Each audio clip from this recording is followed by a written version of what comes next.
All right, what's up, everybody? HellaBass is live. We're late. We're off schedule. We didn't pre-plan it, but we are here. So what's up, guys? I don't know if anybody's in the chat yet, but when you are in the chat, let me know, and we can hang out. We'll talk about bass fishing tonight, give you a recap of what's been going on in my life,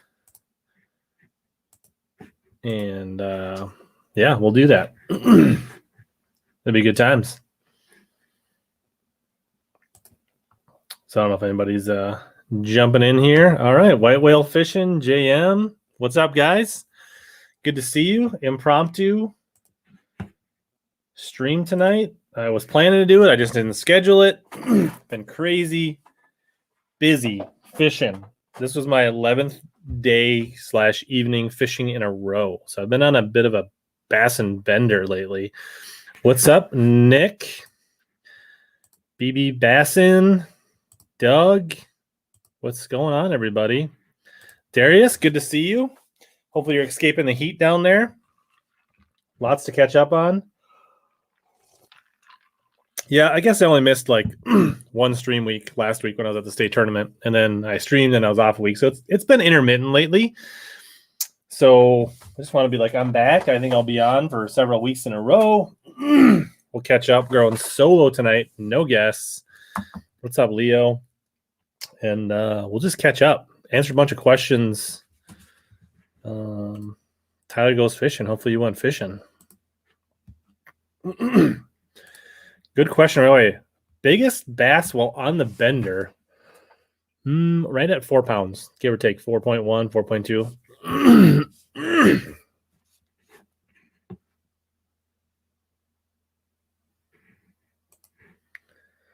Borrow your cup at practice. Why do I not remember that? Cup. Yes, Jack Visor Gang is here. What's up, Chuck? Good to see you. Yeah, good. People are popping in for an unscheduled evening. That's awesome. Catching my breath. Like I was out fishing tonight, doing some like media stuff and some photo shoots for Arsenal fishing, and literally just racing from the lake, burned through a Taco Bell drive-through, got the dogs fed, got my microphone, camera set up, and none of it was set up because I've been gone for so long, and just rolled in hot to stream tonight. Have I ever thrown a rat? I haven't thrown a rat. I haven't. They're interesting.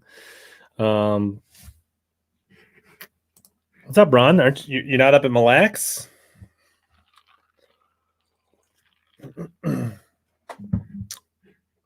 Yeah, Taco Bell was delicious. I got the $5 chalupa box, the kind of make your own box. It was pretty good. Got a chalupa supreme, and then I had the chips and cheese and a crunch. I upgraded to the Dorito Loco taco, which was delicious. And then I had a free reward in my app and got an extra crunchy taco. So living large tonight at Taco Bell. I think my body's used to it, BB bassing. Taco Bell doesn't hit me that way. So good evening, Ronald. What's up? So lots of things to talk about. We'll do some tournament recaps. I grabbed some rods out of my boat that I'll show you some of the stuff that's been working for me that you're going to see in upcoming videos. So that's coming up. Yeah, that's cool. Getting back to watch some play ball. That's awesome. The quesalupa was the golden times. What's up, honey? Hope you're enjoying your vacation up at Cass Lake. The dogs are fed. They're happy. They got to run around a little bit. I have been known to hit up Taco John's lately because, like, actually, the few of the tournaments I've been to have been kind of on the west side of the cities, and there's not as many Taco Bells out there, but there are some Taco John's. So I've been digging, getting the potato olays on the side, and then getting a side of that nacho cheese to dip them in. That's been pretty solid. So I definitely agree with that. I don't know if I like their tacos better, but I definitely like their potato olays and the nacho cheese. Have I thrown a flat side lately? I did try the Little John flat side on the river a little bit, and I know some of the people in my club were catching them, but I didn't really catch them. So Taco Bravos. I'm more of a double decker guy at Taco Bell, but yeah, either way. I'm definitely thinking about it, Ryan, going to the Omnia party for Fighter. I think that's in like 10 days on the 23rd, 24th, something like that. And yeah, I think it'll work. If I can coordinate with my beautiful wife on gymnastics that night, then I can probably stop in for a little bit of that Omnia Seth Fighter celebration.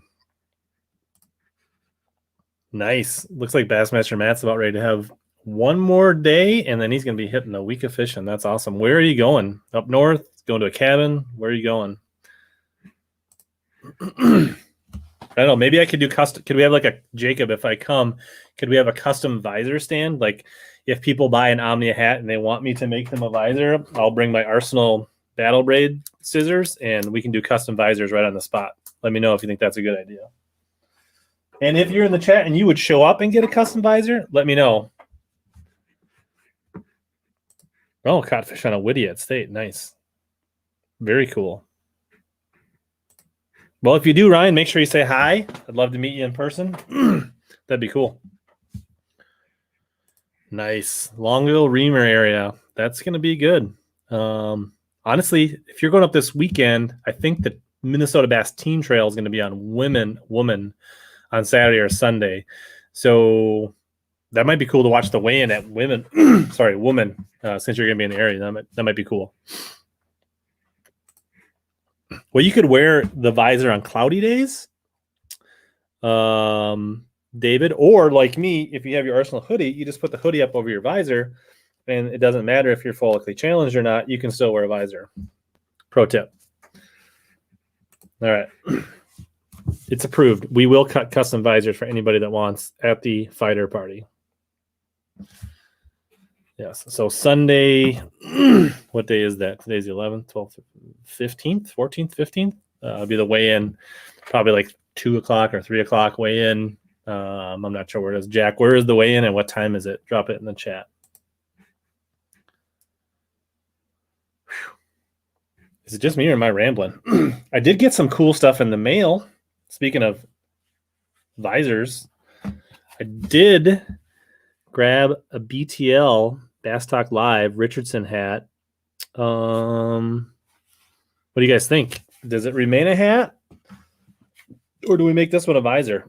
If you are in the chat now, or actually when the replay drops and the video goes up, leave a comment and say like BTL visor or BTL hat, or cut it or leave it, or let me know and we'll tally it up, and then we'll decide what we need to do with this.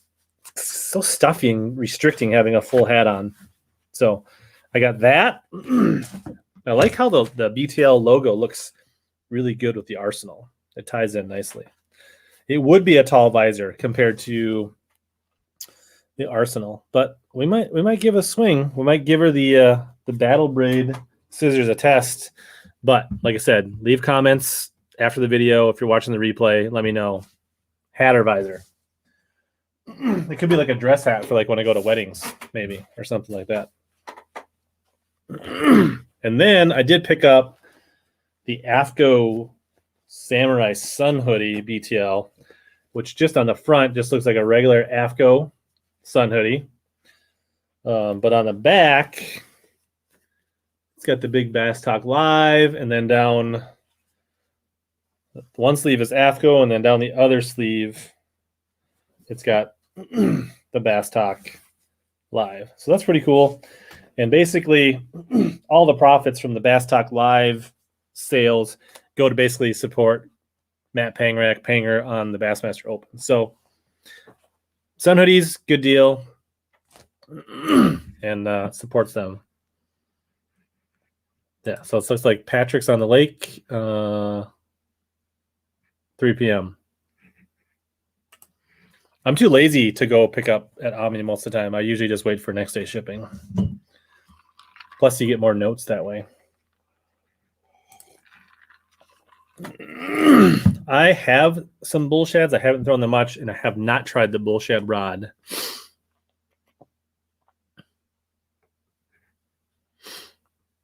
It does look a little tall, but I'm willing to chance it.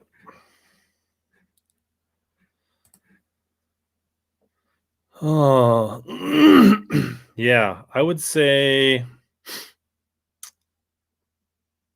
the 734 Champ XP would be my first choice for swim jigs in that range.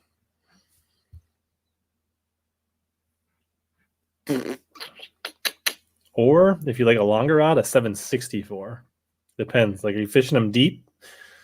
Like, because you're fishing heavier weights, are you fishing them deep or are you fishing them more? And like, are you a braid guy? Are you a fluorocarbon? I need a little more information, but I think a 734C. But that is a little heavier. I throw quarters and 3/8. I don't throw a lot of 1/2 and 3/4 ounce. So if you're doing like the heavy Alabama swim jig or like the Steve Kennedy thing where you're fishing on braid, then maybe like a 735.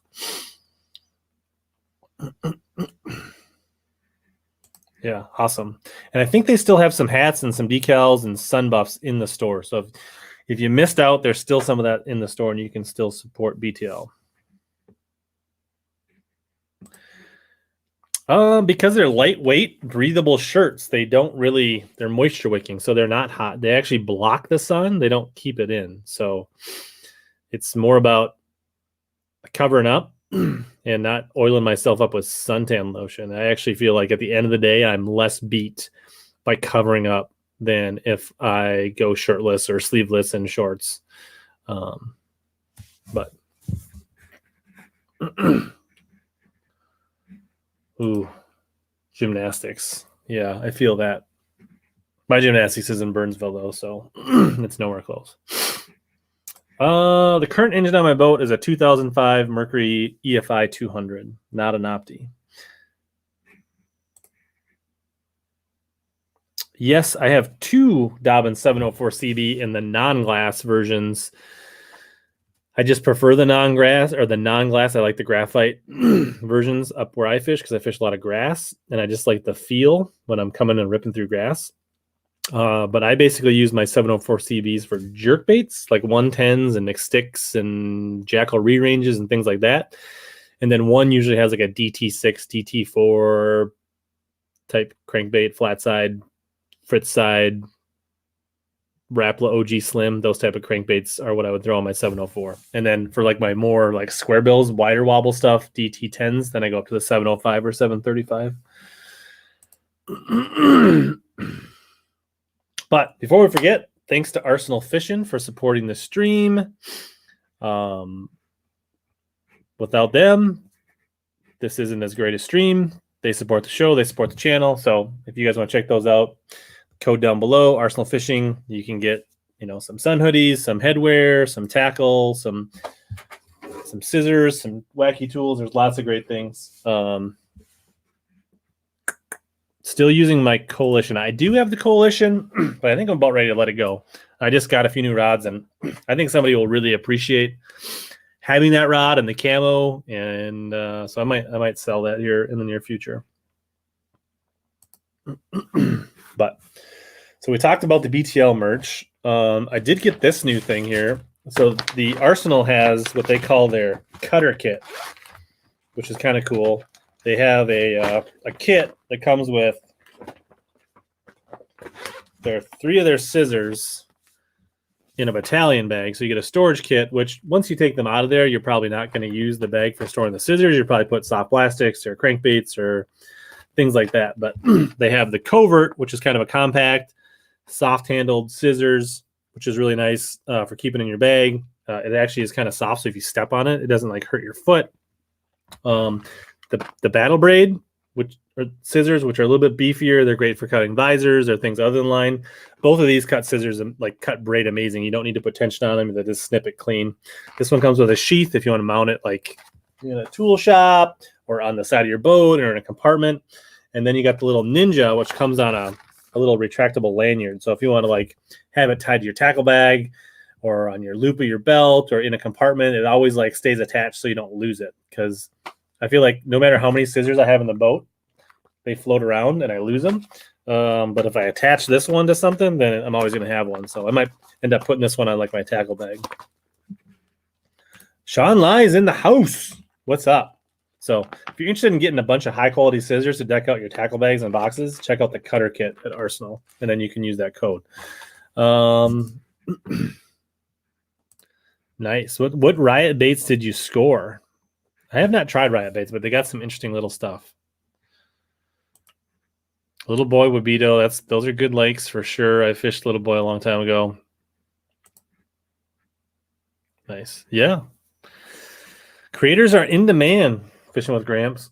All right. Justin says, tournaments coming up for you. Installing Panoptics after the butt whipping I took an Awahi. Actually, I just got a notification that my Humminbird 360 finally shipped, so that probably will show up tomorrow.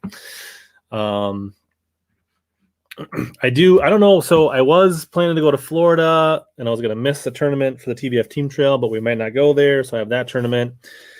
There is a tournament on Big Stone I'm interested in. There's this TBF semis on Sturgeon Bay. So there's a few things, but I got a little bit of a break here for a few weeks anyways. So unless I find some opens or some things to jump in.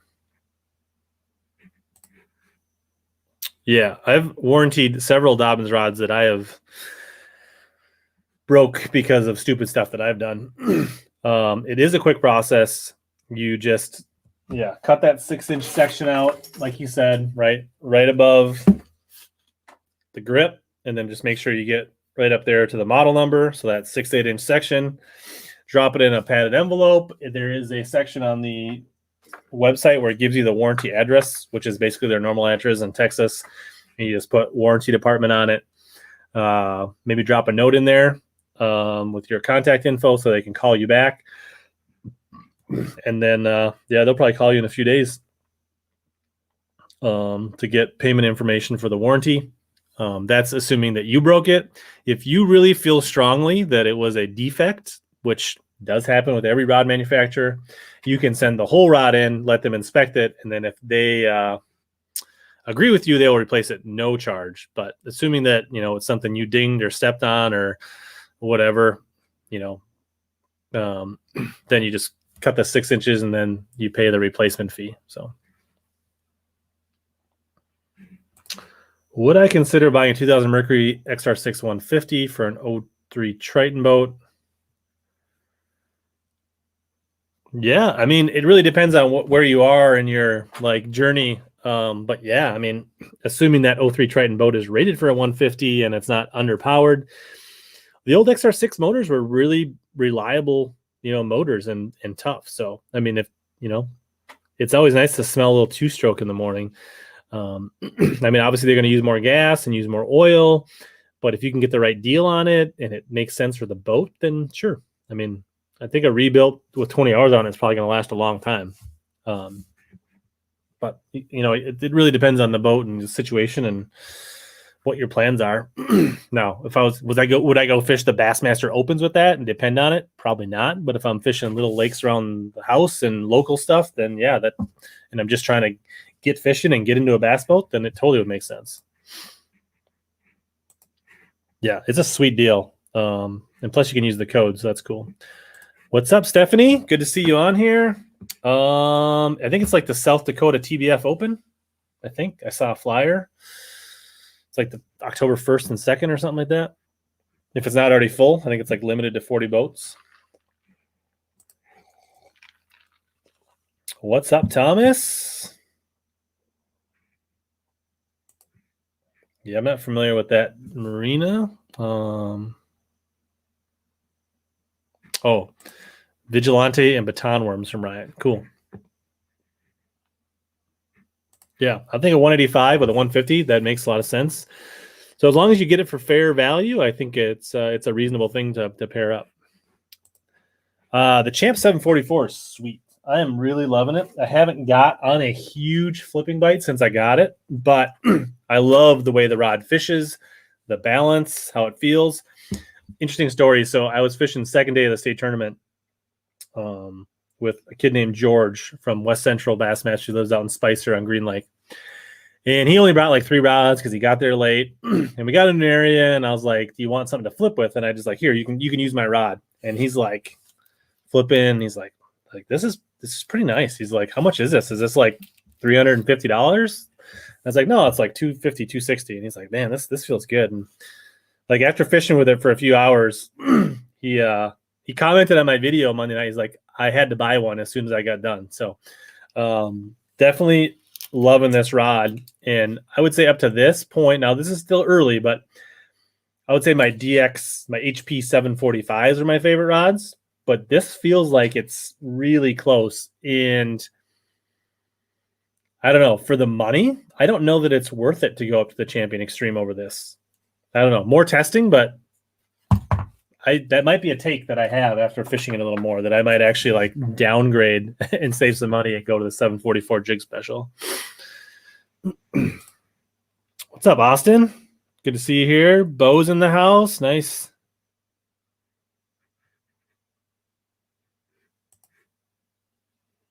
Is it full already, Justin? I didn't realize you had to be a South Dakota member. I thought you could just be a TBF member. So maybe I misread the flyer. Yeah, the SLX XT is a great reel. Super impressed. Like, if you're looking at those $100 reels, I think totally worth it. 30 extra bucks to get the XT. Like, it feels way more solid, so much more smooth. For that 30 bucks, it just feels like such a solid reel. Like, I would put the SLX XT up to about anything in that $100 to $150 range. So the Extreme HP 744 is an amazing rod, but this Champ 744 fishes more like the 745. The jig special rod has a lot faster action, a lot more backbone. So really, the Champ 744 compares more directly to the 745 HP. So the 744 Extreme compares closer to the 734 XP HP. But yeah, so both a little slower action on that. We have not broke down state yet, Chad. We haven't. We've basically just been catching up in general. Gaff, good to see you made it home. What's up, Chris? What's up, William Jackson? HellaBass. I like it. It's got a nice ring to it.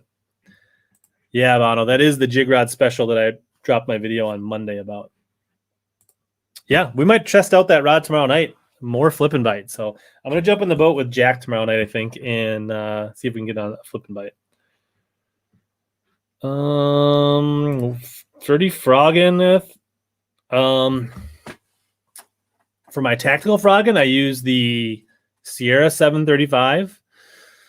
The Fury is a great rod too. It really depends on your budget and what you want, but like I don't think you need a super sensitive rod for frogging. So the Cadence 745 might be a nice option.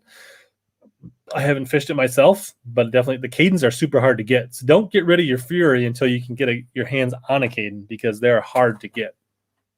And then for my long distance frogging, I usually use the Champ Extreme 746 or 795. Nice. Catching them in West Kentucky. Nice. I did see Ike won a kayak tournament. So now he qualified for the national championship that weighs in next year at the same time as Hartwell. So what if Ike wins the last Northern Open on Thousand Islands, and then he would be in the classic at Hartwell and also qualified for the kayak national championship at the same time. Obviously, I think it would be a pretty easy choice to fish the Hartwell Classic, but DC reels are nice, especially if you're new to baitcasters or you're throwing really light baits that are hard to throw in the wind, for sure. What's up, Johnny? Yeah, so the Champ XP 744 absolutely is a good flipping rod. It's much more powerful than the HP 744. Good reminder, Don. Thanks that. Yes, thumbs up. Appreciate it. Yeah, my 795 is my distance frogging rod. So if I'm in like big rice mats, big duckweed pad fields, I like that. I use the 735 more when I'm skipping my frogs around docks and overhanging trees and cut banks and stuff like that. Jay Beffa in the house. What's going on, Jay? I have not held the Cadence 745, so I would have to defer to Gaff. He says it may be just a touch softer. But that's personal preference. Actually, I fished the Sierra, and that's a little bit softer. So, yeah. I think I know the Champ 735 and 736 are awesome frog rods. From my understanding, Sean, Boom Boom did not leave Dobbins. It's just that from what Gary said in our group is that basically he'll never make another green rod. So I think cosmetically, the green Boom Boom rods were not well received. That's the take. That's what I heard.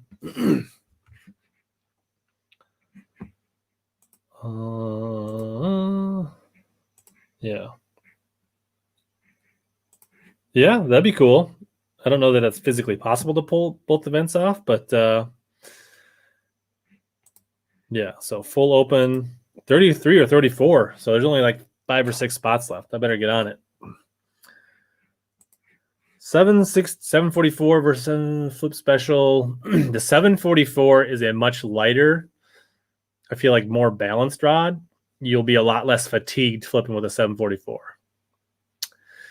If you're flipping like 1 to 1.5 ounce, like trying to pull monsters out of like bushes on Falcon or Okeechobee, probably 765. But if this is your average pad, milfoil, up to an ounce stuff, I'd go 744. Yeah, cool. Awesome turnout tonight. This is amazing. There's this many people on must be not much going on streaming. The Dobbins skipping rod, I think that's the 610-4. I have not thrown it. I like a 7-footer or longer. I know a lot of people like a shorter rod for skipping, so I throw a 705 for docks. Yes. 746 is a good frog rod as well. If you have that kind of budget. I mean, if you're like a dedicated hardcore frogger, it's worth it. But that's a lot of money for a frog rod if you're not. Yeah, I missed another cut. No chances. My best chance is that like I'm still hoping somebody drops out for this lacrosse divisional, but time is against me for that. I guess my next best chance is to go fish the TBF semis on Sturgeon Bay at the end of September and go the TBF route. Yeah, if you like green rods, they're having an amazing sale on Boom Boom rods right now, which are basically Champion XP Dobbins that are green rods. They're basically cosmetically Boom Boom, but the guts and the design and everything is a Champion. And I think they are like $169. I was just gonna look for the post on the community page here.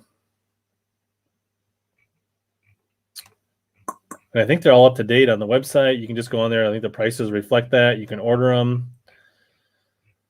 I don't see the post. This is great streaming, me strolling through a Facebook page.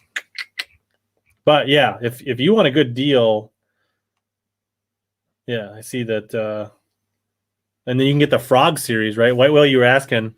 That would be, there's a 736 Boom Boom frog rod, and I think you can get that for like $170 through the Dobbins website, which would be a steal and be an amazing frog rod. So there is that. I can't find the post. This is super irritating. I don't know. Too many posts on this website. All right. Any news on the DRX 725? Other than that, I want one, but haven't got one yet. But I don't know what other news there would be. Winning bait at the TOC. I believe Kenny posted a picture on Facebook that he was just fishing a jig. The new Dow Coastal Reel has been all I wanted and a whole lot more for frogging. Love it. I would 100% recommend the Dow Coastal for a frog reel. It's amazing.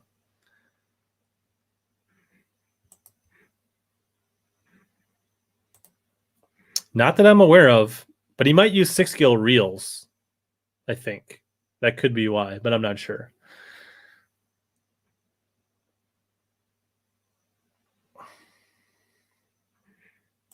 Nice.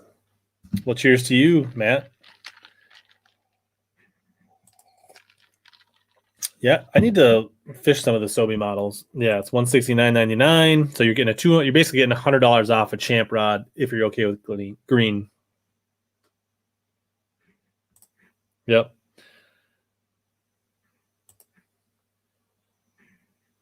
Favorite tactic to find big fish in the summer on the Mississippi.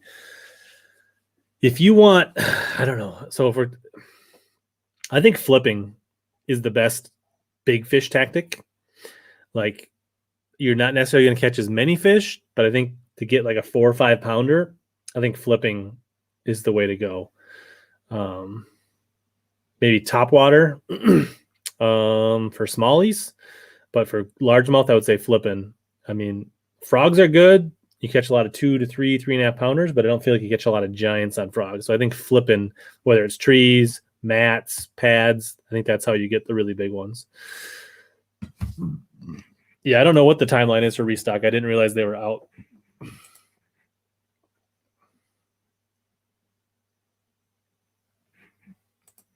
I have not fished a lake. I don't have live sonar, and I have not fished with anybody on a lake with a lot of weeds that has it. So I really can't speak to that.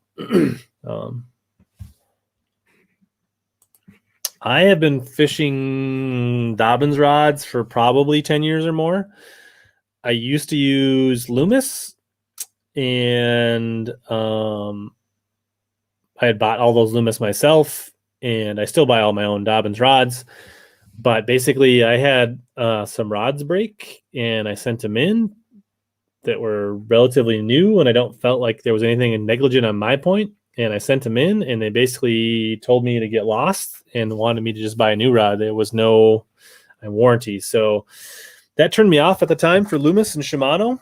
And I went all in on Dobbins at that point, and haven't looked back since. Been really happy with their rods.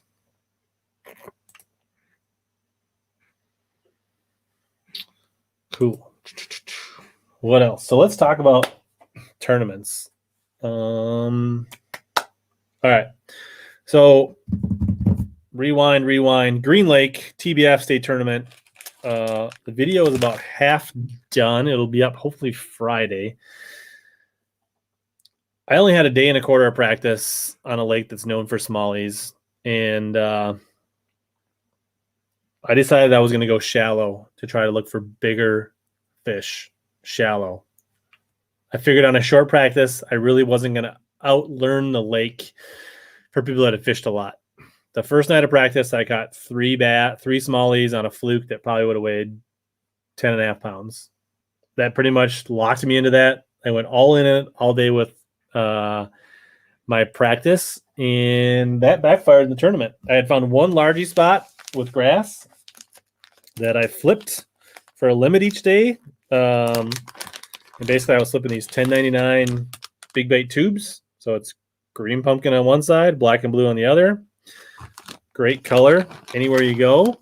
And I was flipping that on a 1/2 ounce weight, Texas rig, much like this one here. This one's a 3/4, but basically rigged like this.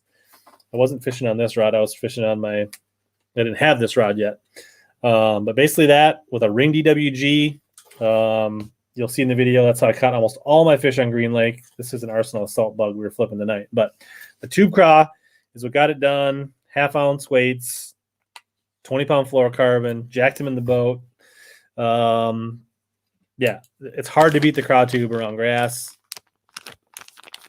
Omnia Fishing has a bunch of these in bulk packs. So if you like craw tubes, or if you're like flip grass and looking for another bait, this is a really good option.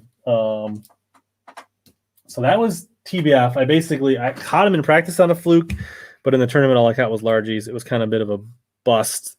Basically, because I only practiced shallow, I didn't really have anything deep to fall back on, so I was kind of stuck. So that's how that went down, and that was embarrassingly bad tournament. I finished in the bottom 5, which I don't know the last time I fished statistically in the bottom 10% of a tournament field. At least 5 years. I was so angry after that. So frustrating. But I feel like I went in with the mentality and stuck to something that probably could have won had things went differently if the weather didn't change or they would have stayed shallow. But the flip side, it was a good way to bomb a tournament too. So I did do a Big Stone recap. It's probably been out close to a month now. It's let's see here.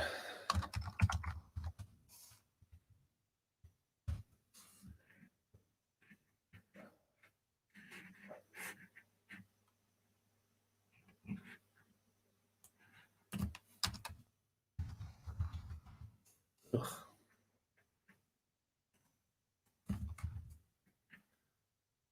Yeah, I'll show it to you here real quick.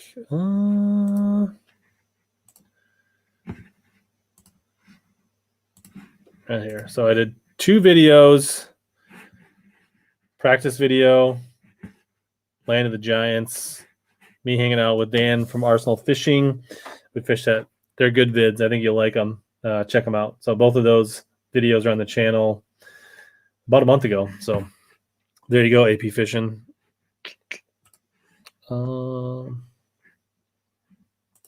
Yeah, it was. Yes, Brian, it was good to see you. Your red and black Phoenix is super sharp. You got a great looking boat there that you picked up from Intune Marine. So it was cool to meet you. Yes, 1099, aka Tramp Stamp, if your Reaction Innovations is the greatest color. Tournament this Sunday on Pokegama looking for big fish. Don't sleep on a 110 or 135 bone-colored whopper plopper for big fish, both smallies and largemouth on Pokegama. When do I choose a craw tube instead of a jig? 2 reasons. One, if my jig's not coming through clean, if for whatever reason the grass isn't super crisp and it's clingy and like hanging up, I'll go with a craw tube or a Texas rig. Could be an assault bug, right? Basically, you know, could be a craw tube, could be a lot of things. Could be a D-bomb, could be this assault bug, which is kind of a nice, unique shape, right? Slender profile, got some flapping going on, comes through the grass pretty good. But yeah, that's one reason. Or if they're just looking for something a little more, sometimes when the fish are just a little neutral, they don't eat the jig as well. But on the flip side, when the fish are eating it and the grass is crisp, I'll fish the jig all day because it gets a good bite, it gets a big bite, it catches a lot of fish, and the efficiency of having that trailer up on that jig, especially with the screw lock version on like the Bass Tech Tungsten, that I can just like flip. You catch one, you get it in the boat, you unhook it, put it in live well, let it go, and like everything's ready. You just flip back in. Like craw tubes, D-bombs, things like that. You're constantly fixing the Texas rig, re-rigging it, getting new worms. So when the bite's a little tougher or the grass is not super friendly, Texas rig, if the bite's on and you can get away with it, jigs all day. I don't know that I've sea-rigged a Carolina rig, but I could see why it could see where it being good. Yeah, I mean, like I've Carolina rigged a ring fry, which wouldn't be terribly different. I'm not sure. Is Darius still in the chat? Because Darius goes up to St. Clair every now and then. He might be able to help you out. So, or somebody else in the chat about St. Clair, but I'm not up on my guides. Methylate, best color ever. I can't say that I've caught many fish on. I've caught way more fish on motor oil than methylate. Vegas Pro 18. Lots of goodies. I'm not sure what that is. What is a Vegas Pro 18? Believe it or not, Gabe, I was on the lake where you and I fished, and we struggled to catch 5 fish tonight. It was not good. It was stingy.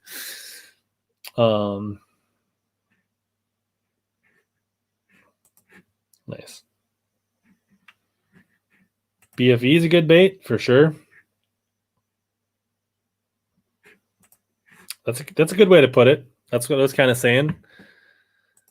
Nice, David. Glad you got yourself some cutter kit. I think you'll enjoy it. For those that didn't see that earlier, the Arsenal Fishing's got a new cutter kit with 3 different scissors for your boat or your tackle bag in a nice friendly kit and a bag to keep soft plastics and other things in. So pretty good deal.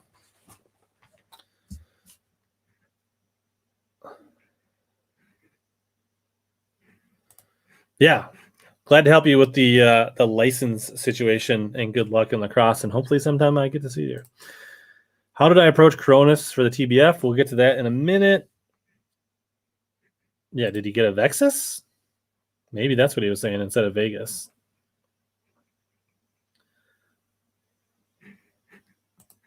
Yeah, that's cool. You were up, Reamer, Longville area where Matt's going, and where it sounds like you had a good time up there. Yeah, what'd you think of Omnia? Did you get anything? Did you buy anything when you were there? Editing software. I'm still stuck on DaVinci, so yeah. But we'll now jump into the TOC. So TOC was all last week. Practice Saturday, Sunday, Monday, Tuesday. Off day Wednesday. I went to Pool 5A for fun, and tournament was Thursday, Friday. And so I got boat draw number 1. In practice, I spent very little time. I spent like 2 or 3 hours on Lake Pepin. I spent 2.5 days fishing Pool 5 and like a day and a half fishing Pool 4 of the river. And I was really committed to going down to 5 until I drew boat number 1. And there was one spot that I had some really good fish on it on Pepin, but I didn't spend a lot of time practicing up there, so I didn't have a lot of backup. But I took the chance. I ran up there, and I got there before anybody else. But about 30 seconds after I sat down, another boat sat down, and then 5 more boats behind them. There was 6 or 7 boats that tried to start on this big point. None of us caught them. I caught a big pike. I caught a giant drum. Like, wait till you see the video of this. This drum, honest to goodness, you'll see the pictures. I wasn't holding it out, but I had it like this, and it was this wide. It was way wider than my shoulders, and it was about that deep. I'm guessing 16 to 20 pounds or more. Biggest drum I've ever seen. It had a chatterbait stuck in its throat. I could put my whole hand in the drum's mouth and get a hold of the chatterbait. That's how big it was. It was crazy. But basically no fish on that. I ran a couple other spots. Finally got on a sand drop, and that's where this bait comes in for the state tournament. Day 1, I got a limit throwing a bone-colored vixen. And this is an OG one. I think the newer ones are still pretty good. You can get the Paycheck Repo Mans as well, which are hard to find as well. But this bait was dominant. It got me a quick limit. My co was throwing a Sarah Spook Jr. He missed 1 fish, and I caught a limit. And it wasn't like I was back. We were just going back and forth on a sand drop. As far as I'm concerned, on the Mississippi River, bone is about the only color you need for both largemouth and smallmouth.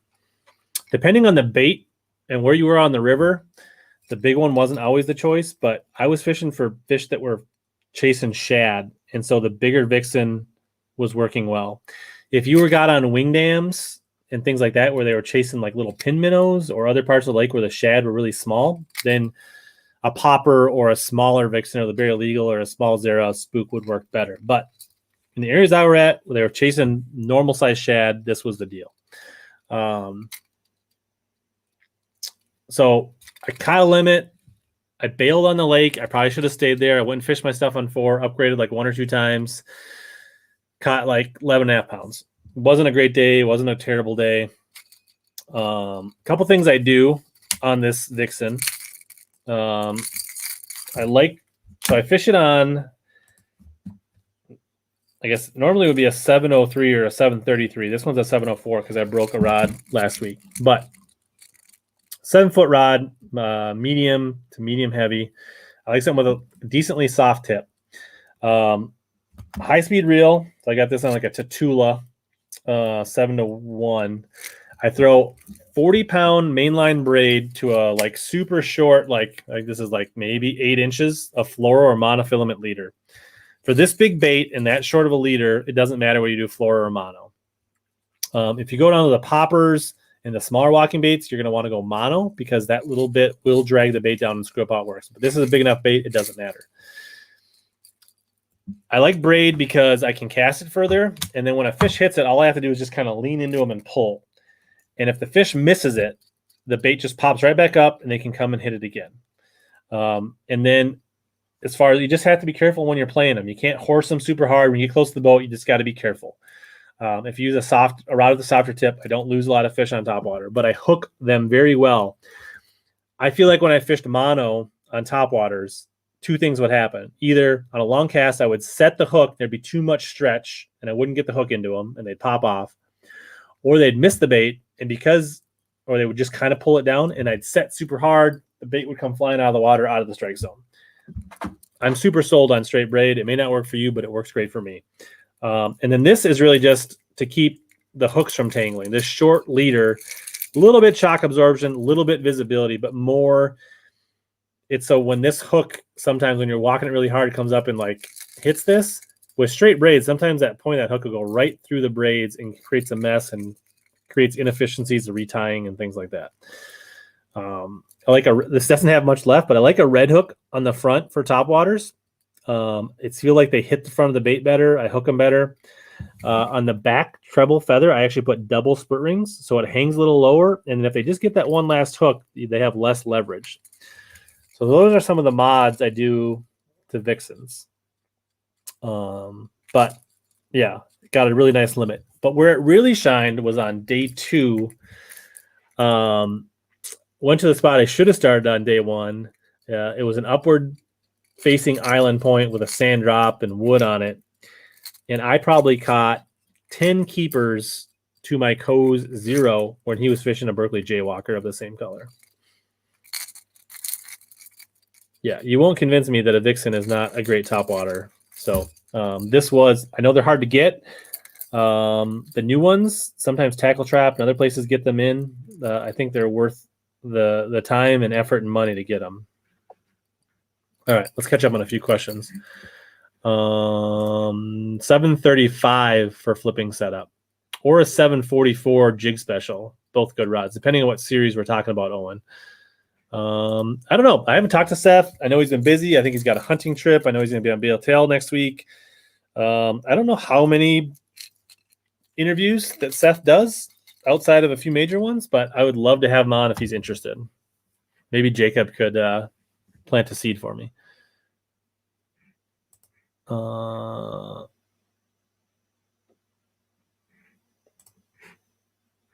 have no idea what Topaz Labs is, but I do know DaVinci Resolve is free, and that's what I use. No guest tonight. Sure, I can send you a link if you want to talk TOC, Bart. I can do that. I'll send you a link via Facebook, and you can join in. Let's see.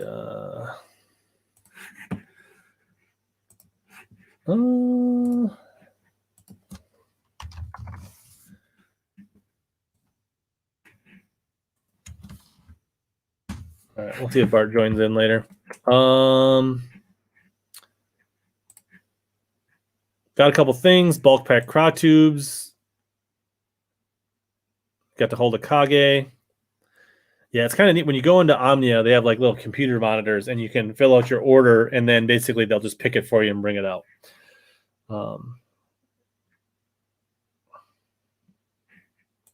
Yeah, bone spook on sandbars. So, I mean, definitely a spook. I know a shower blow played for a lot of people, but I love a shower blow. There's basically 3 topwaters that I throw. One is a Vixen. Well, regular Vixen, bare legal Vixen. Number 2 is a bone-colored yellow magic popper. And number 3 is a shower blow.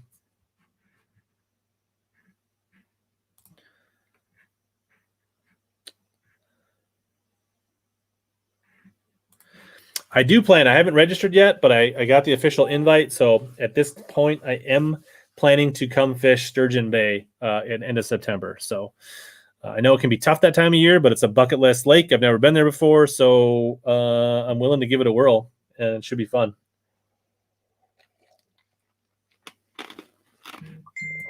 Yeah. So what I'm talking about is only a really short, like less than 10 inches of fluoro. And it's got to be a bigger topwater.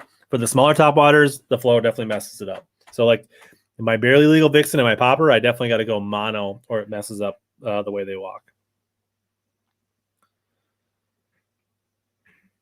Rod for Vixen, I would go like a 733 or a 703.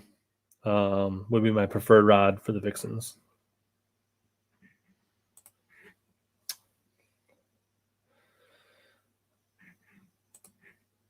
We don't hold back here, Gaff. We give it all up.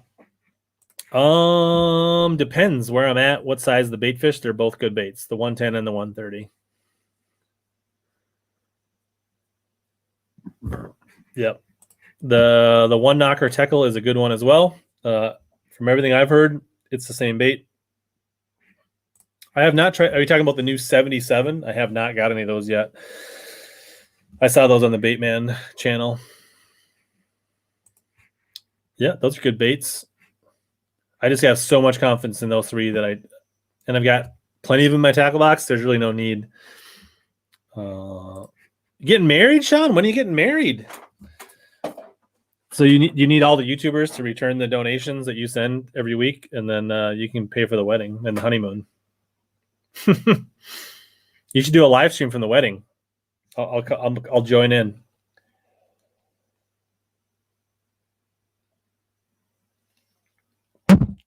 Oops, sorry about that. Yeah. Try throwing a mono leader with braid. See what you think, Bono. Yeah, that's the thing, is they're hard to get. What's up, Bart? What's up? Yeah, how are you? Not too bad. I've been like on a bender. Like I said earlier, like this was my 11th day fishing in a row, and I think tomorrow's gonna be my 12th. That's a good bender. I should be getting ready for a woman right now, but I'm not. It's been good from a quantity standpoint. I've been a little off on my game from a quality standpoint. It's been tough around here, man. I'm trying to catch up on the chat. You're good. All right. Bulldog love, blah, blah, blah. So, Bart, topwater worked for you at State. Yeah, it did. I saw you talking about that Vixen, and I was just like, oh, God, we ran into some of the same type of stuff. Yeah, day 2 was definitely way better. I mean, day 1, it was gas until like 11 o'clock, I think. So didn't really work that well. I don't think I caught a fish on topwater day 1, to be honest. Well, I caught my limit on the lake on a sand drop, and it was actually pretty good chop. And I think that's where I don't know if you fished a Vixen, but they're pretty loud, and I think that's why I was able to call them up. I tried a jerkbait there. I tried a fluke. I tried a Minnesota rig. I tried a flat side. That was the only thing I could get them to eat. I was throwing a shower blow. Yeah. Yeah. It's good bait. Yeah, it really is. But yeah, I mean, day 2, man, they ate topwater till like 2 o'clock, and they were all about it. So that was fun, and that was kind of, I mean, I was looking at those conditions with it, clouds and haze and dead calm, and I had Gaff ran in with me, and I told him, I was like, I'm putting a topwater rod in my hand probably for 99% of the day today, and we're gonna go see what we can do. Yeah, I started the day with a limit and called several times in the first spot, but I was telling him earlier, like there was the guy behind me was throwing a jaywalker and he couldn't buy a bite. Yeah. Gaffron was throwing a spook behind me, and I was getting considerably more bites than him with a shower blow. Spook Junior, right? Yeah, I think it's something to be said. I don't know how that Vixen works because I haven't thrown a lot of them. The only thing I've really gotten to with a shower blow on the river specifically, compared to other places, is just I think those river fish get so excited when they see a topwater, and like if you have a spook or the Berkeley one or whatever it is, those walking baits move so fast forward that they miss it like a lot. So if you can have one that more of rather than a V, it's more of almost like back and forth in the same spot. They just get it way better. I think that's just what happens. But yeah, that was fun. I see that comment from Craig. Kind of. I'd like my boat. I would get to a sand drop, So like I was looking for the steepest sand drops possible. Like I got basically zero practice. I'm familiar with 4 and 5, but I would just run around and get to the absolute steepest drop I possibly could, which on the river is like 1 to 4 feet. And I would put that's why 360 was really nice, to be honest. I'd butt my boat like right up to the edge of that sand drop, and I wasn't fishing the actual drop. I was throwing as far as I humanly could up on top of the sand. So yes, I was kind of fishing sand drops, but it was more of sand flats.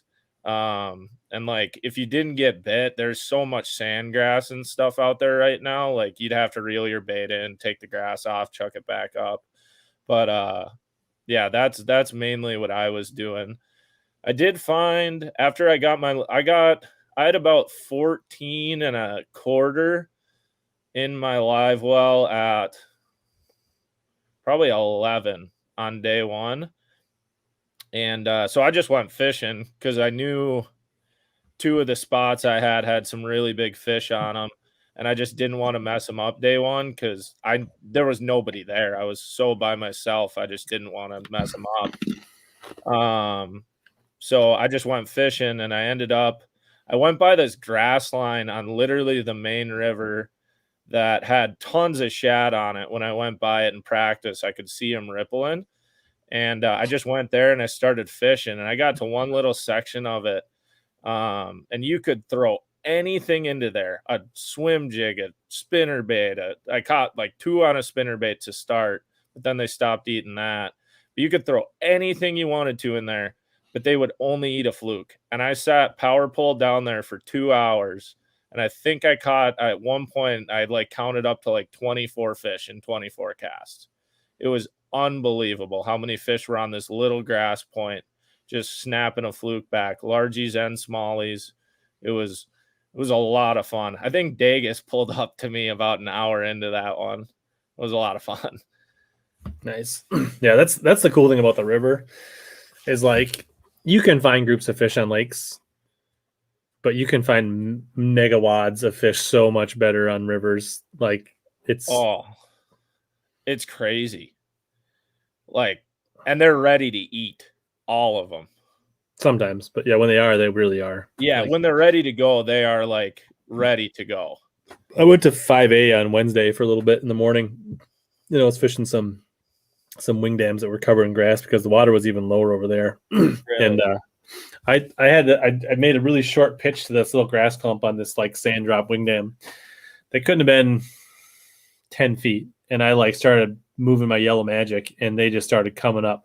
Boom, boom, boom. I mean, there was rapid fire, like 2.5 pound largemouth, one right after another, just hitting it. And they were just, because it was so close to the boat, they weren't like really, really committing to it. Yeah. But they were just like, and then finally one just came up and just choked it. And like, but it was like, I wish I had my chesty on because it was like just mayhem, like literally 5 feet from my boat. I couldn't like barely like twitch the topper, because it was almost hitting the boat. And they were just like, and it was just like, man, it was nuts.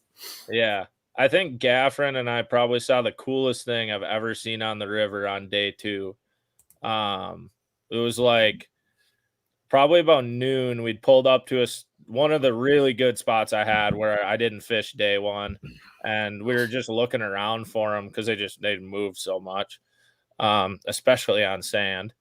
But we're moving around, and all of a sudden, like off in the distance, I could see like one solo shad, doing the over the water, and I see just 3-pound smallie just chasing them like back out of the water. And I kick my trolling motor up as high as I can, basically get to the point where my trolling motor is burying in sand. I put my poles down and looked at gaff, and I was like, man, this is gonna get wild, I think. And I cast it up there and just twitch, and it smashed it. And the moment I set the hook on that fish, that whole sand flat, like, I mean, I'm talking probably an area 25 by 25 yards, went to like looking like a hot tub. That's the only way I can explain it. Just churning water everywhere in a foot of water. And we saw all of a sudden just shad blowing up everywhere. and we could probably count 8 to 14 smallmouth just chasing them. And it was literally the coolest thing I've ever seen. And for the next hour and a half, 2 hours, we sat there and like they'd fire up for like 30 seconds and then they'd die back down. And we keep catching fish, but every time they'd fire back up, we'd get a big one or two. And it was just insane. Like there's no other way to say than it was completely ludicrously insane. Like we were on the spot at the time. Like they were just eating.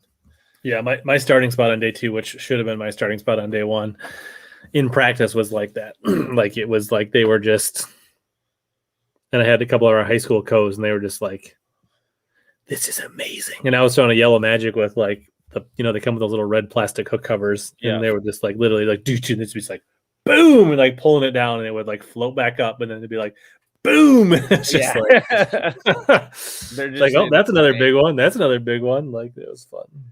Yeah, dude, it was so cool. Like I looked at Gaff and I was like, I feel like we're like in the Earth movie right now. And you weren't like filming National Geographic. Like we both said, because we're both cameramen, I was like, man, if I did, like, I'm happy I'm fishing state right now and this is happening. It's fun to be fishing a tournament, but like if I had a long lens and a camera right now, like this would be pretty sick. Like this is something you see that people don't believe, and then they see it and they're like, oh my God. Other than the river, how do you catch smallies in less than 3 foot of water visibility? Chatterbaits are good. White chartreuse chatterbait. Swim jigs, tubes. There's a lot of options. I think it's basically the same things you would use in clear water, except you just change the colors. Yeah. Like Diede, tail, chartreuse, stuff like that. They're such sight feeders. They'll go find it. What is, I was going to say, I didn't really pay attention to the water temp on was it right around high 70s? Yeah, I think day 2 by the end, it was about 80 again, but it was high 70s, low 80s. Yeah. Cooler than it was like 2 or 3 weeks ago in Tourney Tuesday. We went out and it was 87. I was like, what on earth is going on here? Yeah. I mean, like, so last summer I fished Vermilion and most of my smallies came in less than 5 feet of water. And I pretty much caught them all on a stupid tube, green pumpkin, and a white and chartreuse chatterbait. Yeah.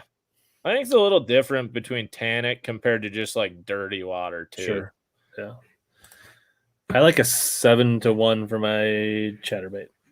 How about you, Bart? Yeah. I think I have it on a 6.3 right now, but I'd rather have it on a 7.1.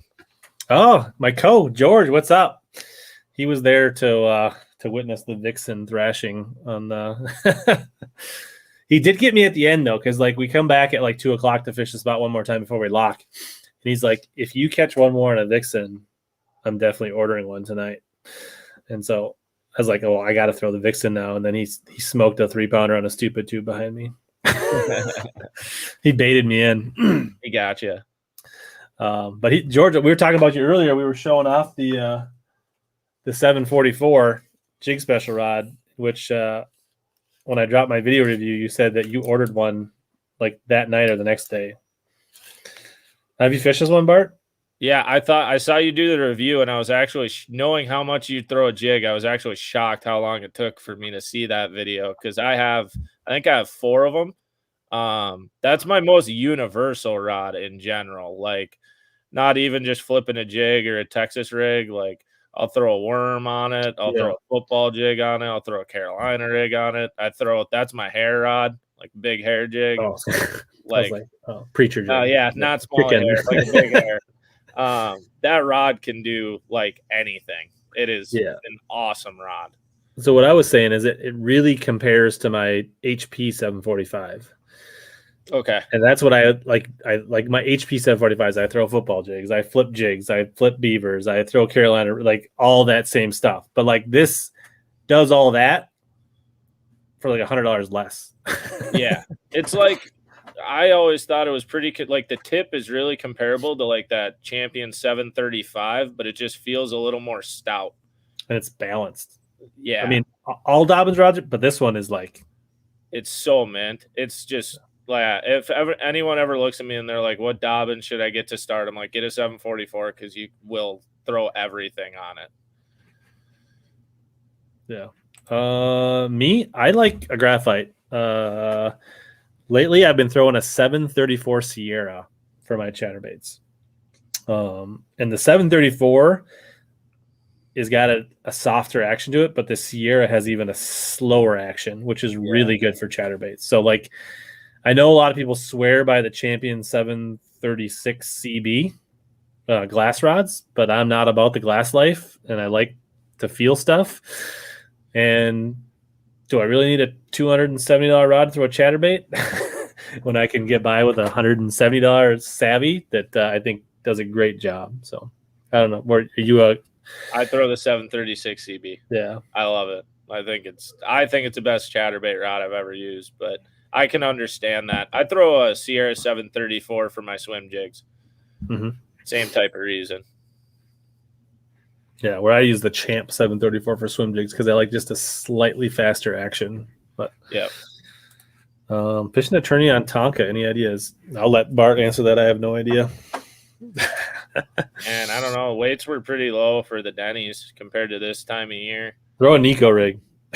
Yeah, Neko rig will be really good. Or even, I mean, dude, that hair gets bit out there. Like it does. That hair jig is awesome. But like the chicken, the yeah, preacher. yeah. I don't throw the chicken specifically. Pincala ties all mine. Right. But yeah, big white hair jig, chicken jig, whatever ledge jig you want to call it. But if you don't have faith in that, it's tough to go wrong with a jig worm or a Neko. Just got to find coontail that's still alive. I'm just waiting for the Googans to come out with a rooster jig. Yeah. so Connor can lose his mind. Yeah. That'll happen. What's going to happen next week for the title and the cross? They're going to catch them based on the Mississippi River. They're going to catch them a lot of different ways. Yeah, I think you're going to see people catching them out of eelgrass. You're going to see people catching them flipping wood. You're going to see frogs. You're going to see sand drops. You're going to see current points. It's going to be a lot of stuff going on. I think it's one thing that I don't really think is going to be going on is a frog bite, which is what people are pretty used to. Like there'll be some, but that's what I'm saying. It's not going to be dominant. There's just there's not a lot of water. You can't get to the frog stuff. That's kind of part of the problem right now. I don't think you'll see it play as much. That's where I think you're right with you're going to see a lot of different stuff play. I mean, people will catch them on a frog, but this isn't going to look like the Todd Faircloth lacrosse win of 2015 or whatever. It's not going to be where everybody goes out with a frog and a punching rod on their front deck and they go do that. I think it'll be interesting. We should see, I mean, from what I thought when we were there in state, I thought the river was fishing really good. And then I saw Wyatt fished, I think it was a Wednesday or Tuesday night or something down on 5A the other day. Yeah. And they caught dang near 20 pounds for 5. So the river's fishing really good. I think we're going to kind of see what the health and state of Pool 8 is right now. I know people have been a little bit worried.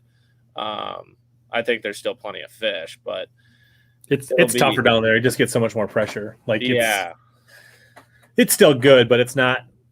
The fish have gotten smarter, just like Tonka, right? It's the same kind of thing. It's still a world-class fishery, but then fish are just getting harder to catch. Yeah, so I think you'll see that. But yeah, you're going to see a lot more things play. I really think you're going to see a lot of topwater like Vixen, Spook, stuff like that in the morning because with how low the water's been for so long and how much shad there is in the river right now, there is some crazy topwater going on in the mornings right now. And you could definitely, it's almost like the fall. That's honestly what I thought of it. Because I fished the river a lot in the summer and this time of year when I was at college in Winona. And you'd run into stuff like this every once in a while. But state reminded me more of almost the end of September bite. They were going ham on the sand and stuff. It felt like it was happening. The transition started happening while we were there. And it felt like it was early. J-Rod, I like a 733 casting rod. And I throw it on braid to a short leader. Yeah, I was going to ask you, Rich, what do you – so that's what you throw your topwater on? Because I dumped 4 real big ones during the tourney, and I throw it on a 703 Fury. Same Yeah. thing, 30-pound braid. I have like a 12 to 18-inch, 20-pound monoliter on it. Loose drag, pin them, and then just kind of let them do their thing and hope. Yeah, that's what I do.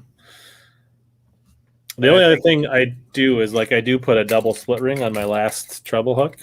That's what Felix told me. So if you do have them on that back hook, that helps. I only lost one topwater fish in 2 days. I only lost 4, and they were all big.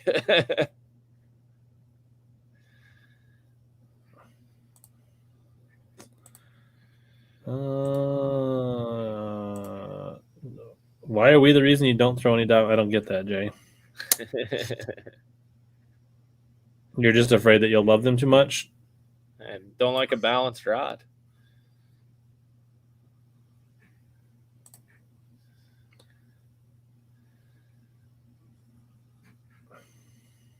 It does. That's one thing I will say about that 36. It loads. Like, it's not like you really – it's almost more like a crankbait hook set. Like, you don't jack them. It's just you reel it and your rod just kind of – Yeah, I think if you're looking for a poor man's, don't sleep on the 734 Sierra. The Sierras are soft in general. Like, you're going to get a lot of that. I think that might even be what Sobe throws his chatterbait on, to be honest. He's a walleye fisherman, so it doesn't matter. I suppose that the video's out. We can congratulate you on your Tourney Tuesday AOI. Yeah, I came in for 4 or 5 derbies. We never cashed a check when I was there. You don't feel like you were like the big, like the I made sure it got tight at the end, making sure it really comes down to the wire. Just a few really bad performances. Will wants to know how, not in detail, but like how did you catch those smallies on Pokegamo? The exact opposite you would think you would catch them on Pokegama. So we didn't chase smelt fish. We did it in the morning for about an hour because Hayden had live scope.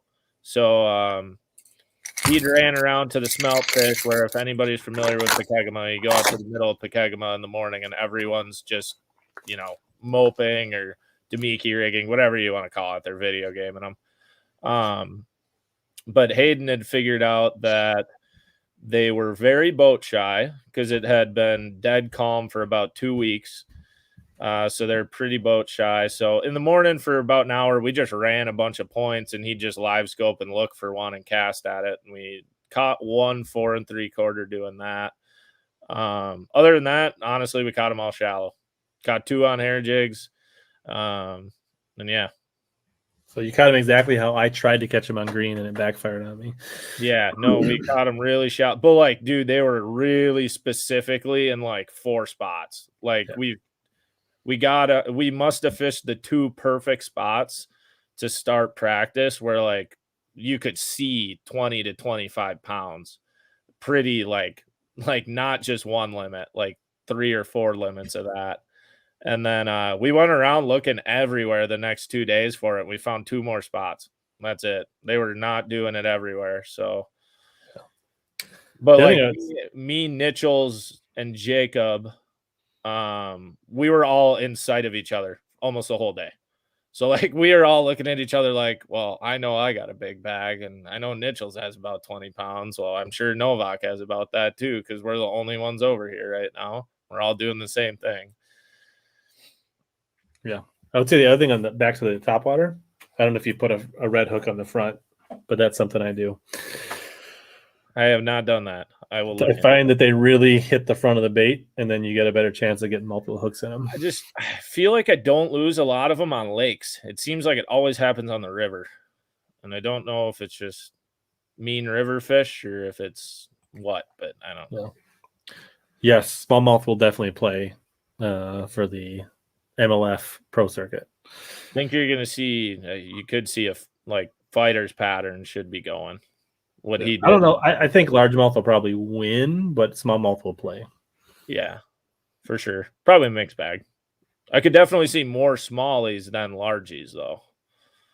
But the big bags are typically still largemouth. But yeah, like if you're going to see a big 1 day bag, like 18, 19 pounds. It's probably or like 21. Like yeah, like Weeda did. that was crazy. Like that. So Corey Hawk stayed with us, and he was just like, he's like, I don't even know how that was physically possible this time of year. Like he was just like mind blown that happened. Oh, dude, when I got up to 15 and a half, I was like, all right, cool. I'm going to come in. Corey's going to have like 17, 18. Day 2, it's going to be perfect conditions. I'm going to swing for the fences, try to get 18, 19 of brown ones.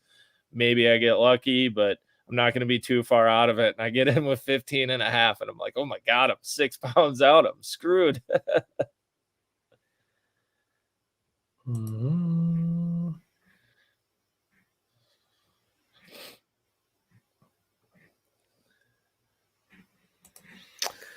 Which pool? I don't know how it would be hard to say.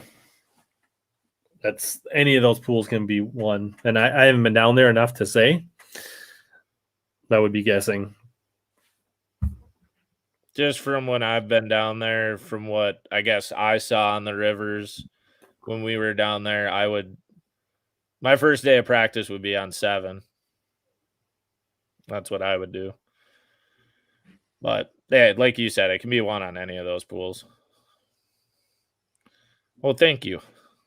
We did our best. We actually took 4th, and that's the best we've ever done on that lake. A good old Pryor. I went out to Spring Lake last night, and it was a disaster. I've never been. We are so bad on Pryor. So bad. We looked at each other and we're like, we fished this lake for 4 years. I don't think we've ever weighed in a 4-pounder. Depends if we're talking braid, or it really depends on your setup. Depends if you're a braid person, a braid to fluoro, straight fluoro. So I flip a lot with straight fluoro unless I'm in really heavy stuff. So I like a pretty fast action rod. But if you're a braid or a braid to fluoro, then you're going to want a slower action a little bit. I flipped braid to fluoro with a Champion Extreme 746. Yeah, but you probably do need to adjust your hook set a little bit. Like you don't want to be slacklining them. No, I don't. Right. So there's a lot of variables. My drag's peeled back a little bit. There's a lot of variables. It comes down to your rod, your line, your hook set, your hooks. Like there's if it's a jig or a Texas rig. Yeah, you got to kind of match your mechanics and your setup. So there's really no one right answer for that. I think sometimes super clear water pushes the smallies extra shallow. Yeah, I'd agree. And heat.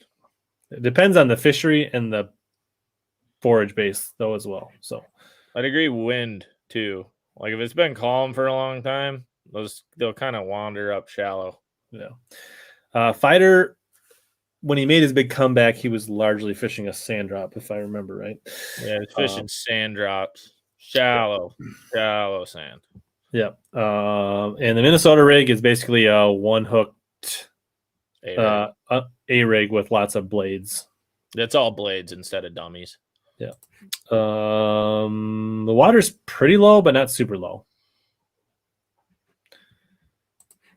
What's your free rig setup? I don't throw the free rig a lot, but I do have free rig weights, but I just haven't played around with it enough.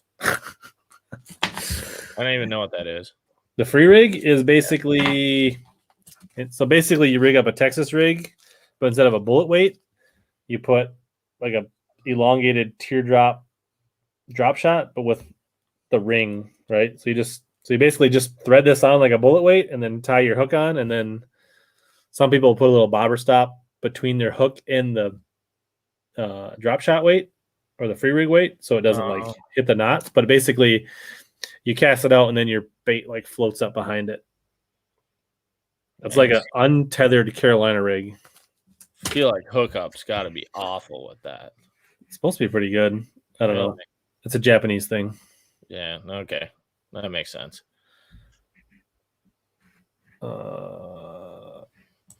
Yeah, I struggled on spring. It was my first time ever being there. Blackfish.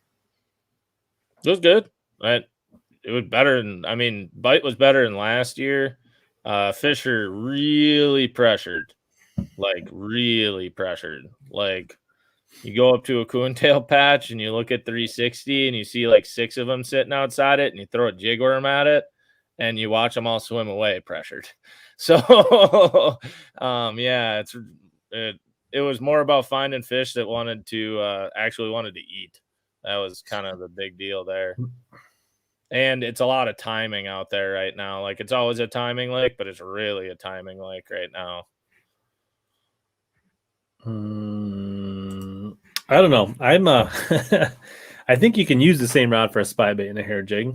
That's what Hayden does.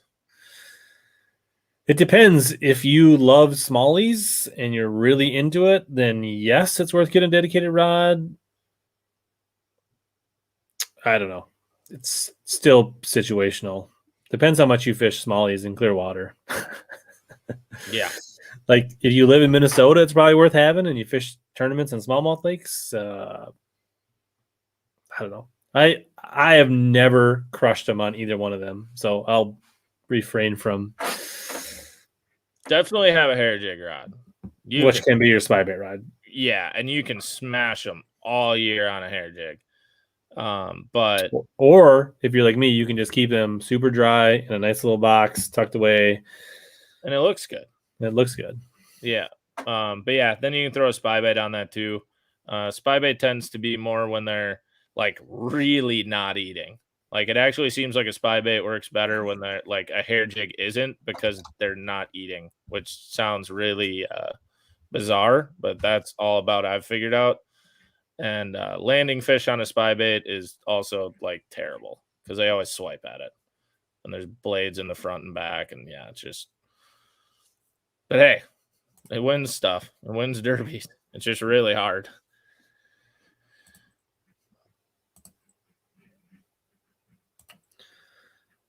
Let's look at for those that are interested. This is the free rig. Oh. Yeah, so it's just, like you said, an untethered hair jig. Or not hair jig, Carolina rig. Yeah, right. It's basically a Lindy rig. Yeah. But I recommend the Bass Tech free weight. Yeah. All right. Let's see. I know Brian Riesgraf loves the free rig. Nice joining in, David. We'll see you later. Spy bait can be killer, that's for sure. Like I said, I just feel like it's really when they don't want to eat, because there's a lot of better ways to catch smallmouth, in my opinion. Yeah. Like on a tube or a topwater or something cool. Yes, I had it in my laundry room.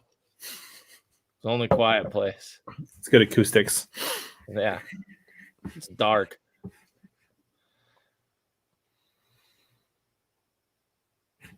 Kayak tournament on a leech. That sounds awesome. Assuming you can. Can you put a kayak in the rice? Is that legal? That's a good question. So I don't know if the harvest season, where they're going to be, but either way, like assuming you can launch wherever you want, I would launch in Boy or Federal Dam or the north end of Sucker or Steamboat. But I'm a big boy. What's that? So the four corners. Yeah, like get as far away from Walker as you can. I'm a big boy. I love Boy. That's my favorite bay. But frog should be good right now. Like frog ever not good on leech? Like when it's frozen.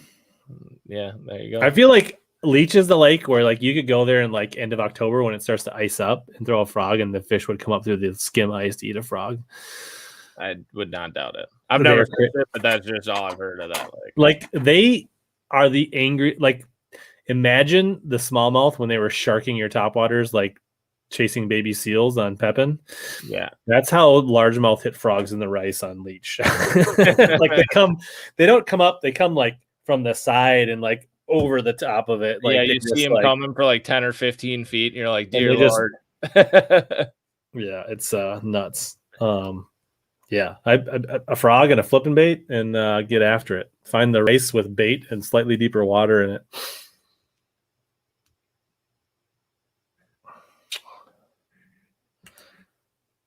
I mean, actually, kayak fishing on leech sounds amazing as long as you don't have to traverse the main lake and you can launch in the bay you want to fish.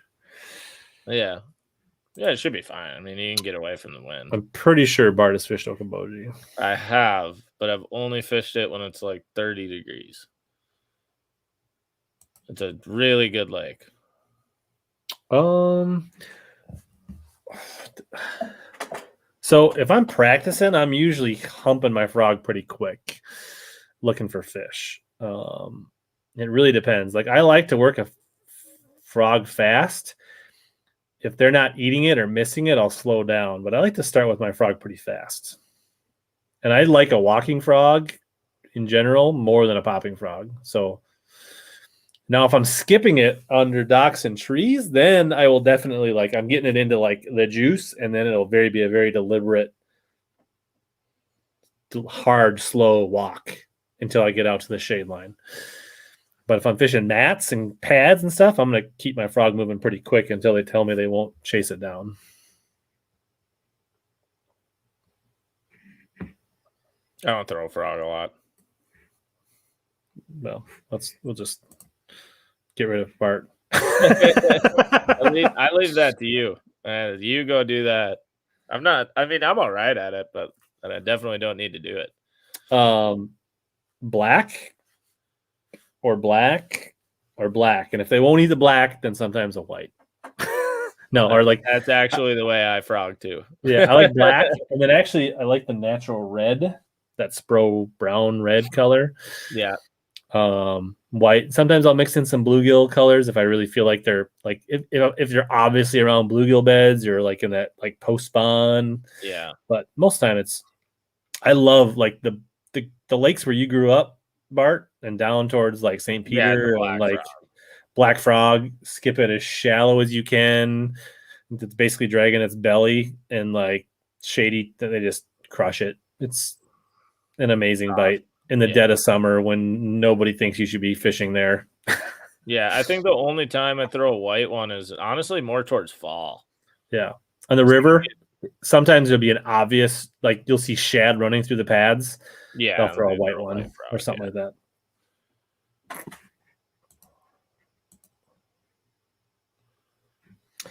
Yeah, there are a lot of people that like that black and yellow blackbird frog. Like Pete Hare, when I was out with him, he loves that. He throws the teckle, that black with the yellow nose, that blackbird color. Yep. I think I have a couple of those. Man. My frog box is probably like your hair jig box. It just looks really good. Just chills there. Nice. Don't really have too many scars on them. Got like one or two that are really beat up. They always get pulled out. Yeah. Big Stone was amazing for frogs. Them fish did not miss a frog to save their lives. I think in 3 days of fishing, I only had one fish miss a frog. It was like in their crushers, like every time. It was amazing. That's awesome. So yeah, then so after state, disappointing 18th, 19th place finish. Guys crushed them. I had no idea that it was going to take 30 pounds to make the top 10. I would have said 27 coming in. 27 got you like 20th. So, but congrats, Bart made it. If we didn't say that, Bart finished what, 5th, 3rd? Yeah, yeah. Thank you. I thought it was gonna take like 14-ish a day, is what I thought to get 10th. Then I came in day one and I was like, oh god, I gotta smash them tomorrow. So then I busted home Friday night. Saturday morning, I got the dogs to the kennels, said hi to the kids, sent them up to Cass Lake for the week, and then I spent the afternoon on Coronas practicing for TBF Team Trail. Didn't find a lot, but we did have one little area that we did pretty well on, which was a frog area in pre-practice like a long time ago, but it changed, and we ended up catching them all on a buzzbait. Midsummer buzzbait. Yeah, and I'm a big fan of this Accent Jacob Wheeler buzz. I have a bunch of those. Those things are awesome. These are amazing. Not this color. I mean, this is a good color, but at the lake I was throwing the black one.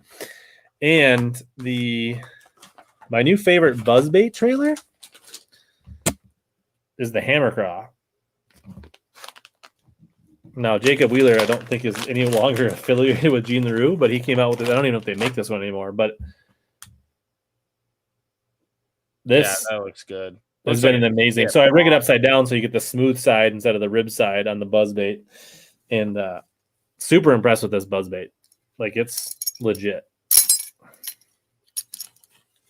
They were wolfing it, and we basically were 1 bite away from having a good tournament. We caught 2 4-pounders and a 3-pounder, and had 2 under 3 pounds. But you'll see in the tourney vid, I caught like 20 fish on a buzzbait. It was a good time. Yeah, but buzzbait. I That did. doesn't happen a lot in Minnesota either. No, that's the thing is like I was telling Michael, like, I don't remember the last time I was on a buzzbait bite that good. Like, Yeah. But if you're looking for a good buzzbait, the accent buzz and the hammer craw, it's very good. I'll put links in the description of all the baits we talked about tonight, like the top waters and the jigs and the tube craws and all that stuff for those that are interested. I have not tried the Vexen baits, but they've got some cool marketing. I have not either. Oh yeah, and then that's a good question. The setup, I like a 734 or 735 for my buzzbait rod, and I throw that on 40-pound braid with a 7-to-1 reel. So long rod, 7'3", depending on the cover, either 735 or 734, straight braid. Yeah, don't mess around. And then you just got to be patient when they eat it. Let them eat it, and then get them. It's an accent Jacob Wheeler buzzbait. Not that he's ever caught a fish in his life, but he has an original and a finesse, and I'm throwing the original. And I will put some links down for people if they can't find them. I think I have the finesse ones. Actually, I might have both. Yeah. I don't know the difference between the two, to be completely honest. It has a really good, like, keeper.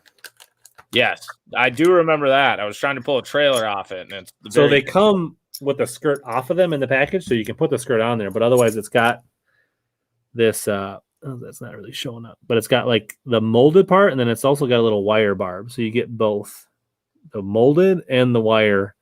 And it holds plastics really good, whether you want to throw like a little swim bait or a horny toad or a hammer craw. And durability, like I actually caught. I don't remember where I was. I was somewhere else where I was catching them before Coronis. Where was that? Bart, where was I? Don't you remember? It wasn't Big Stone? I know you were there. No. Fabiano's catching them on Big Stone. God, where was I? It wasn't Green. It wasn't on the river. It wasn't on Green.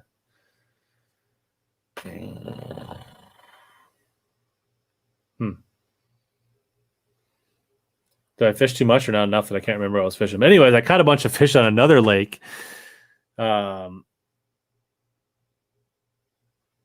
then I caught them there. And I've caught like probably 30, 40 fish on this buzzbait. And it's no worse for the wear. Like, and straight braid, like jacking on them. So,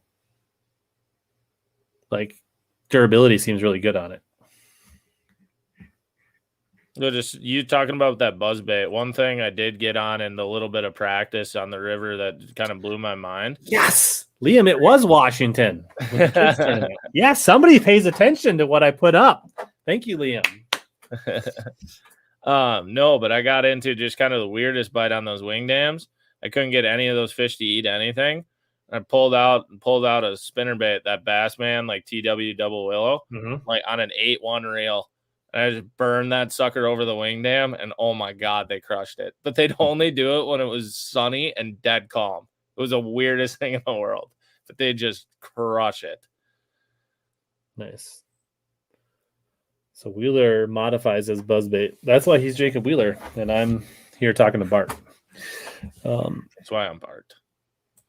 I have not tried the stupid craw. I did see some videos on those, and I was kind of intrigued, but then I realized I have 400 pounds of soft plastics in my boat, and a stupid tube works pretty good. So I haven't tried the stupid craw yet. What stupid tube head do you use? I use my own agitator heads most of the time, which is just a shaky football head. I don't know if I have any here handy. Yeah, it looks like this. So I don't use a tube hook. I use a full shaky head. Okay. And so it actually gets a little bit of a football shape, so it helps widen the head of my stupid tube a little bit. And then I don't think there's a need to use a tube jig hook for a stupid tube. I use shaky heads for my stupid tubes. Gotcha.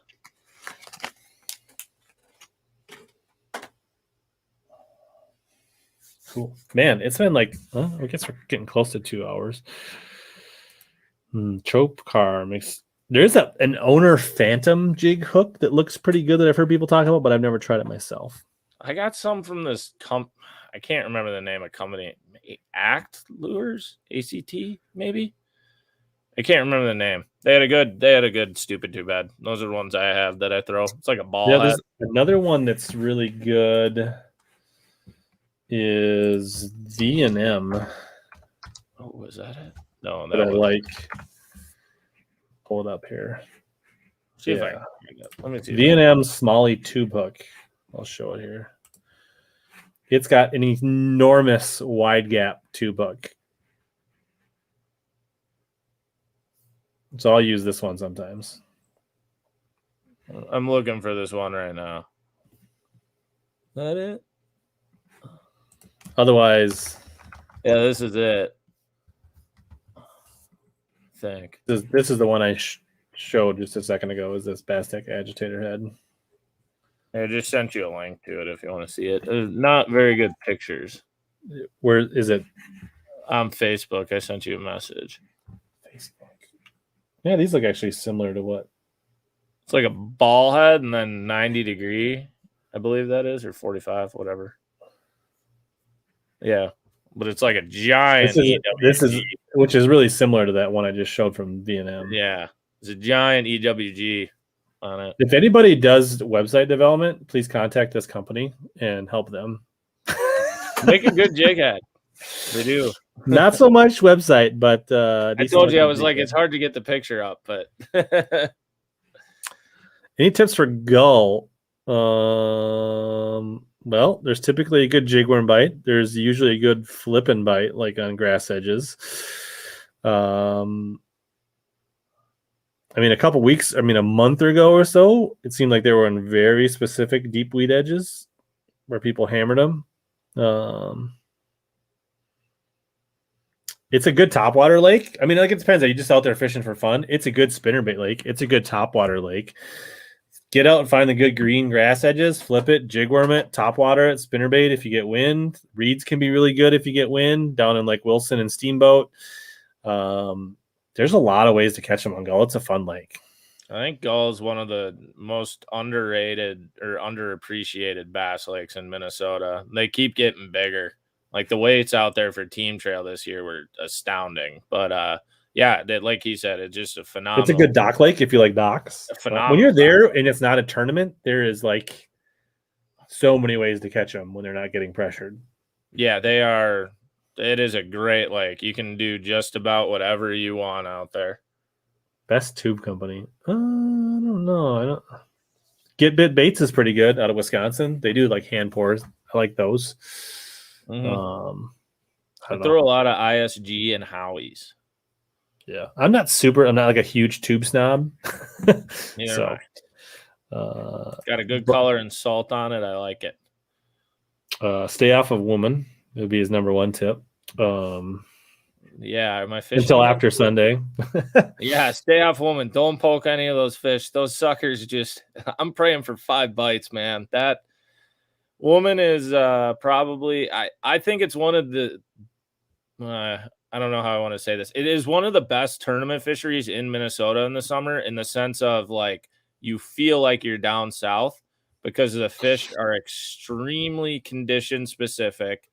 They move a lot, and they're very pressure sensitive. And you pray for about 7 or 8 bites, and it is very tough. So yeah, it's just pressure kills woman, but yeah, if you're fishing up there, fun fishing, I'd avoid woman because there's going to be about 50 boats out there trying to figure out how to catch 5 for like 23 pounds. But There's so many good lakes in the Longville area. Like you can go just blast them just about anywhere. Yeah, I would say hit the smaller lakes, right? Like girl, like boy, child, man. I Like mean, you can go on the DNR website and look like within 30 miles of Longville, and there are some phenomenal bass fisheries. Thunder's a good lake. Thunder's really good. Yeah, it's still a bigger lake, but it never gets touched. It's a good one. 10 mile. 10 Mile, I have heard is good. I've never been there. I think the only thing that I recall from ICAST that I'm interested in is the DT8. Yes, I 1000% agree with that because I think for like the last 6 years, I've been like, man, I really wish they made a DT8. So You can tell we're from really Minnesota. We're excited like, give me the DT8. Yeah. I fished leech last July and September. So Gus, if you want to see how I did it, I got a couple of videos up.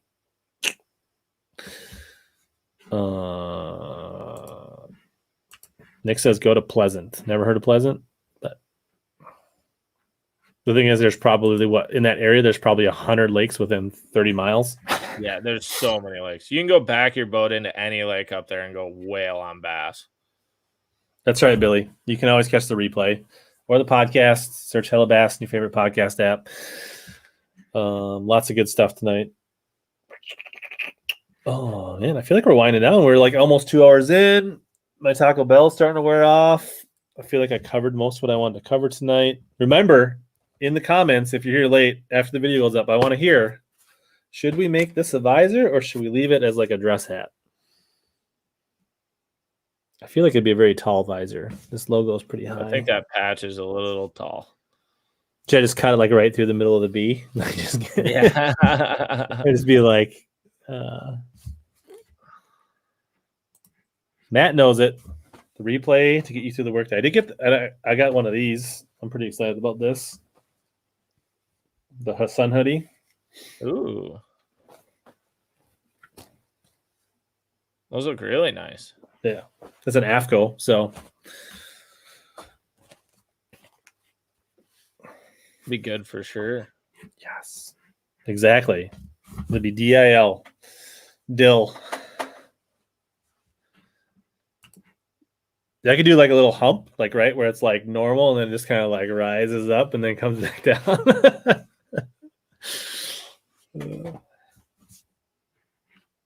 So let me know. Leave a comment in the actual video like replay. That's where I want the comments, and we'll do a little poll. Maybe I'll put up something on the IG. But so you got anything coming out on the Bart YouTube channel that we need to know about? Yeah, actually, I mean, once I gotta edit a few videos quick tonight, but once I get back from Woman, I got 4 videos from the ABT 100 series with James Chapman. They're gonna be so a little bit different than I guess what I did with like the Crappie Chronicles or what I did with the one, like editing that where it's like super cinematic and stuff like that. It's much more the, harsh cut GoPro vloggy type video. And James Chapman, if none of you guys know him, is an absolute riot. He is hilarious and very unpredictable. So the videos will be really good. There'll be one from Lay Lake in early January and then one from Eufaula at the beginning of June. So I'll have both of those coming out here soon, and looking forward to those. And then once the opens start back up in October.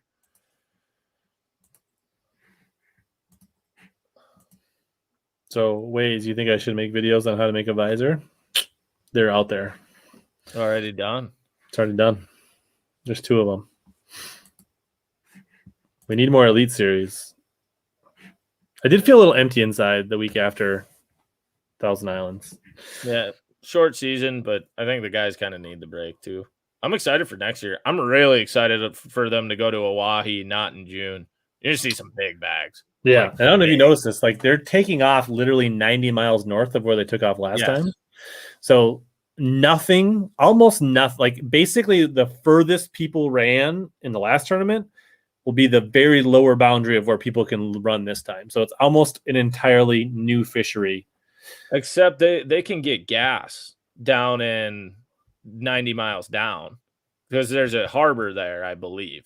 I So don't if think they so. run down, they can get back. I don't think you can get. So the only gas is in Pierre, and I don't think you can get to Pierre. Oh, really? Maybe like it would be the I very. know. There's like nowhere to get gas out there. It's very tough. I feel like that would be the very like you'd maybe with the newer boats and the bigger tanks and the 4-strokes, maybe, but that would be pushing it to get that far on a tank of gas. And I'm just saying, from talking to all the walleye guys that have been out there, I mean, when the elites first went there, they were like a week after the spawn. So like the hardest smallmouth fishing possible to get big bags, and they're just rogue. So they're going there now. It's in August, right? Yep, early August. Yeah, early August. Like, I think all those walleye guys I talked to, they were like, man, you should see 20-pound or more average win. Yeah, I mean, they just had a tournament there a couple weeks ago, like because that's where Troy Diede was practicing when he got that 7-something record. And I think it took 21 or 22 a day in their tournament. Yeah, so a couple weeks later should be just a little bit heavier. Yeah, it's going to be awesome. It's going to be really cool. And that lake is super cool. I don't think we really got to see it that well because of, I mean, just people couldn't get anywhere last time. I think they're going to a better part of the lake now too, I believe. But yeah, I'm excited to see them go out there. That'll be really cool. But if you want, and Santee Cooper in March, April. Yeah. Oh my God. Yeah. Should be a lot of good venues. And if you want to learn more about Oahe, listen to my 2 weeks ago when I talked to Troy Diede on the stream. I have not been to Pool 19. It looks nothing like lacrosse, I can tell you that much. I have never tried the HP 784. Have you? Nope. I've heard it's softer than some people like. Be a good football jig rod? Probably a great football jig. Football, yeah. I'm more likely to go lacrosse than Oahe, just from a logistical standpoint. I'd maybe go out to Oahe. Oh, he meant he wants more Elite Dreams videos, is what he meant to say. Yeah, we need more opens. Me too. Trust me, the only thing sitting out there right now is me with like 187 finish. It's great.